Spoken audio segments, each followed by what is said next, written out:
Hi friends, welcome to achievement zone YouTube channel. So ICET 2024కి సంబంధించి counselling కోసం చాలామంది అయితే ఎదురు చూస్తున్నారనమాట. సో నాకు అర్థమైపోయింది, ఎందుకంటే నా వీడియోస్కి చాలా వ్యూస్ అయితే వస్తున్నాయన్నమాట ఐసెట్కి సంబంధించి వీడియోస్కి. సో నేను 2023కి సంబంధించి ఐసెట్ అయితే 867 ర్యాంక్తో అయితే క్వాలిఫై అయ్యాను. సో అందుకని నేను ఐసెట్ మీద ఎవరికైనా డౌట్లు ఉంటే క్లారిఫై అయితే చేస్తున్నాను అనమాట. సో నేను ఫస్ట్ ఫేజ్లో అయితే ఐసెట్ ఫస్ట్ ఫేజ్ కౌన్సిలింగ్లో ఐసెట్ డిస్క్వాలిఫై అయ్యాను. అది ఎందుకు అనేది అయితే ఈ వీడియోలో చెప్తాను. అలానే కౌన్సిలింగ్ ఎప్పుడు ఉంటుంది, ఎందుకు ఇంత లేట్ అయింది అనేది అయితే చెప్తాను. అలానే మీకు ఐసెట్కి సంబంధించి ఏ డౌట్లు ఉన్నా సరే మన ఛానల్లో ప్లేలిస్ట్ అయితే ఉంది ఐసెట్కి సంబంధించి. ప్రతి దాని గురించి అయితే వీడియో అయితే చేశాను. సో ఆ వీడియోస్ అయితే చూసేయండి. ఏమైనా డౌట్లు ఉంటే కామెంట్ సెక్షన్లో అయితే కామెంట్ చేయండి. సో నేను 2023 ఫస్ట్ ఫేజ్లో కౌన్సిలింగ్లో అయితే నేను డిస్క్వాలిఫై అయ్యాను. రీజన్ ఏంటంటే నా యూనివర్సిటీకి సంబంధించి రిజల్ట్ అప్పుడే వచ్చాయన్నమాట. అప్పుడు వచ్చిన నేను మార్క్ షీట్ అయితే తీసుకెళ్ళాను అనమాట. మనకి కంప్యూటర్లో ప్రింట్ తీసుకొని మార్క్ షీట్స్ 6 సెమిస్టర్స్కి సంబంధించి అవైతే తీసుకెళ్తే అవైతే ఒప్పుకోలేదనమాట. మనకు ఖచ్చితంగా మార్క్ షీట్ కానీ లేకుంటే ఓడీ కానీ ఉండాలన్నారనమాట.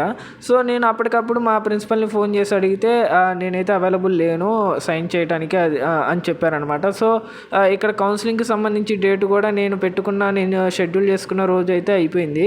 అలానే నెక్స్ట్ 2 డేస్లో ఉన్నా కూడా లాస్ట్ 2 డేస్ ఉన్నా కూడా మా ప్రిన్సిపల్ అందుబాటులో లేకపోవడం వల్ల నేనైతే ఫస్ట్ ఫేజ్ కౌన్సిలింగ్ అయితే కోల్పోవటం జరిగింది. దాని ద్వారా నాకు ఓయూలో సీట్ అయితే పోయింది అనమాట. 867 ర్యాంక్ వచ్చి ఎంబీఏలో సీటు కూడా ఓయూలో అయితే నాకైతే రాలేదన్నమాట. బికాస్ ఫస్ట్ ఫేజ్లో అయితే నేనైతే డిస్క్వాలిఫై అయ్యాను.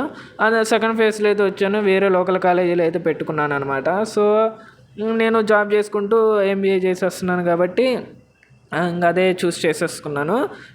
ఓయూ వస్తూ ఓయూలో చేసేవాడిని అనమాట ఎంబీఏ.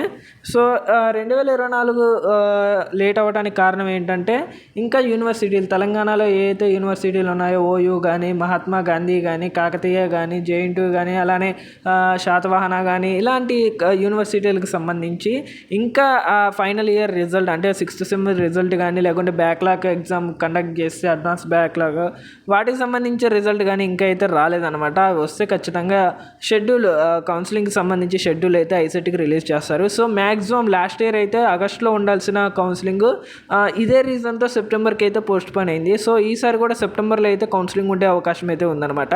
సో నేను అనేది ఏంటంటే ఆల్రెడీ రిజల్ట్ వచ్చి కూడా ఆల్రెడీ 2 months అవుతుందన్నమాట. కౌన్సిలింగ్ స్టార్ట్ అయ్యేసరికి ఇంకో 1 month పట్టిద్ది, అటు ఇటుగా 3 months అయితే పడుతుంది. సో ఇంత టైం గ్యాప్ తీసుకునే బదులు కండక్ట్ చేసే ఐసెట్ ఎగ్జామే ఒక జూలైలో ఆగస్టులో పెట్టుంటే ఈజీగా త్వరగా ఎగ్జామ్ రావటం, రిజల్ట్ రావటం, ర్యాంకులు కేటాయించడం, అలానే కౌన్సిలింగ్ కూడా ఫాస్ట్గా అయిపోయేది కదా. అలానే ప్రిపేర్ అవ్వడానికి కూడా స్టూడెంట్స్కి చాలా టైం మిగిలేదు కదా అని నా ఉద్దేశం అనమాట. సో ఏదైతే అదైంది. ఇప్పుడు ప్రస్తుతానికి అయితే ఐసెట్ ఎగ్జామ్ అయితే అయిపోయింది, ర్యాంకులు కూడా వచ్చాయి. చాలామంది అయితే కౌన్సిలింగ్కి అయితే వెయిట్ చేస్తున్నారు. సో కౌన్సిలింగ్ వచ్చేసి ఈ మంత్ ఎండింగ్లో అయితే షెడ్యూల్ అయితే రిలీజ్ చేసే అవకాశం అయితే ఉంది. ఈ మంత్ ఎండింగ్ లోపు ఖచ్చితంగా షెడ్యూల్ అయితే రిలీజ్ చేస్తారు కౌన్సిలింగ్కి సంబంధించి. సో మీరు కౌన్సిలింగ్ కావాల్సినటువంటి డాక్యుమెంట్స్ అయితే రెడీ చేసుకోండి ముందే. సో కౌన్సిలింగ్ కావాల్సిన డాక్యుమెంట్స్ ఏమేమి కావాలో మన వీడియోలో మన ప్లేలిస్ట్లో అయితే ఉన్నాయన్నమాట. ఐసెట్కి సంబంధించి సపరేట్ ప్లేలిస్ట్ అయితే చేశాను. ఏ డాక్యుమెంట్స్ కావాలి, గ్యాప్ సర్టిఫికేట్ కావాలా వద్దా, అలానే ఐసెట్ కౌన్సిలింగ్ ప్రాసెస్ ఎలా జరుగుతుంది, ర్యాంకులు ఎలా కేటాయించబడతాయి, అలానే కాలేజ్ అలాట్మెంట్ ఎలా జరుగుతుంది, ఇంపార్టెంట్ డాక్యుమెంట్స్ ఏంటి,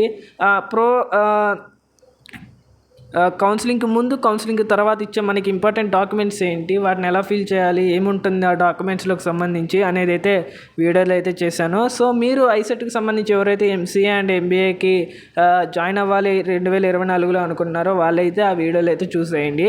సో ఈ వీడియోలతో పాటు మీకు బీఆర్ఏ ఓయూకి సంబంధించి కానీ, అంబేద్కర్ ఓపెన్ యూనివర్సిటీకి సంబంధించి కానీ, లేకుంటే ఇతర గవర్నమెంట్ జాబుకి సంబంధించి కానీ వీడియోలు అయితే చేశాను అనమాట. సో మన ఛానల్లో అయితే చాలా ఎడ్యుకేషన్కి సంబంధించి చాలా స్టఫ్ అయితే నేను అందిస్తూ ఉన్నాను. సో మీకు నచ్చితే ఆ వీడియోలు కూడా చూసేయండి. ఏదైనా డౌట్ ఉంటే కామెంట్ సెక్షన్లో అయితే కామెంట్ చేయండి, ఖచ్చితంగా రిప్లై అయితే ఇస్తాను.